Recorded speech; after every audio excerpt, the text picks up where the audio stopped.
መጋየፂ ዝብል ካብናብ አቦና ዮሐንስ አፈወርቂ ሰማዕትነት አየምልጥኩምን ካልኦትን ዝብል መጽሐፍ ዝተወሰደ ሒዘልኩም ቀሪበ ኣለኹ። ጀሚረ ክሳብ ዝውድእ ምሳይ ክትጸንሑ ብትሕትና ኣላበው።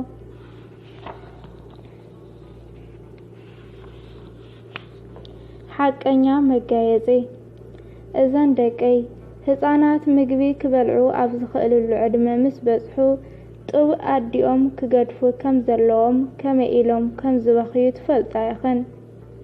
እንተኾነ ግና ኣዴታቶም ናይ ደቀን ብኽያት ተዓጊሰን ከመይ ገይረን ከም ዝእምንኦም እውን ርኢኸን ኣለኸን። ንሕና እውን ኣብ ህይወትና ካብ ዝተለማመድናዮም ክፍኣት ደቅና ወይ ከዓ ክፍኣት ግብርና ንምልቓቕ ከምዚ ዓይነት መንገዲ ክንጥቀም ይግባአና። ብዘይ ብኡ ክንነብር ከም ዘይንኽእል ጌርና ፈጺምና ክንሓስቦ የብልናን። ነዚ እንተገዲፍናዮ ነቲ ካልእ ክንኽተሎ ናይ ግድን ስለ ዝኾነ እዩ። ክርስቲያን ዲኽን እሞኸ ደኣ ክርስቶስ ርእሲ ኮይንልክን ከሎ ካልእ ናይ ክርስቶስ ዘይኮነ መጋየፂ ኣብ ርእስኽን ክትገብራዶ ይግብአክን እዩ? ኣየናይ ከይበልጽ ናይ ዓለም ርስሓት ዶ ወይስ ናይ ክርስቶስ መዓዛ?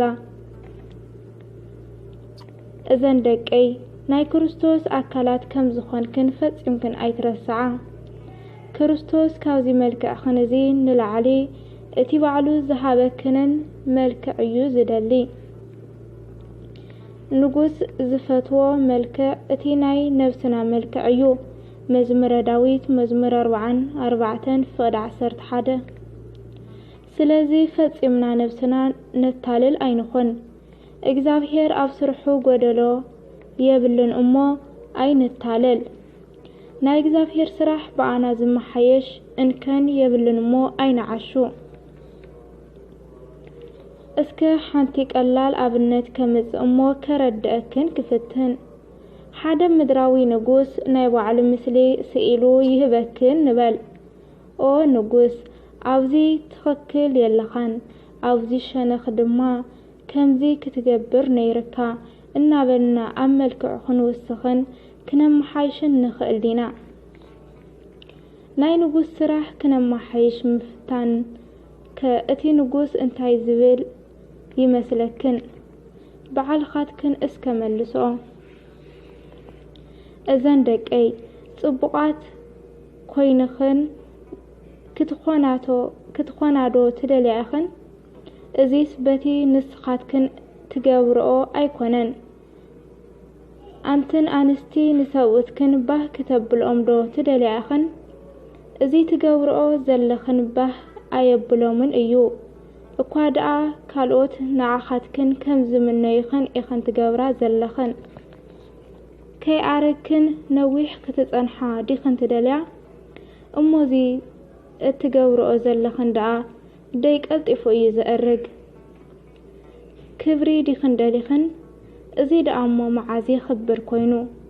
እሞ ደኣ ኣብ ቅድሚ እግዚአብሔር። ስለዚ እዘን ደቀይ እቲ ሓቀኛ መልክዕና ብንጽህና ሓልዎ እምበር ኣብቲ ናይ እግዚአብሔር ስራሕ ናይ ሰይጣን ስራሕ ኣይትወስኻሉ።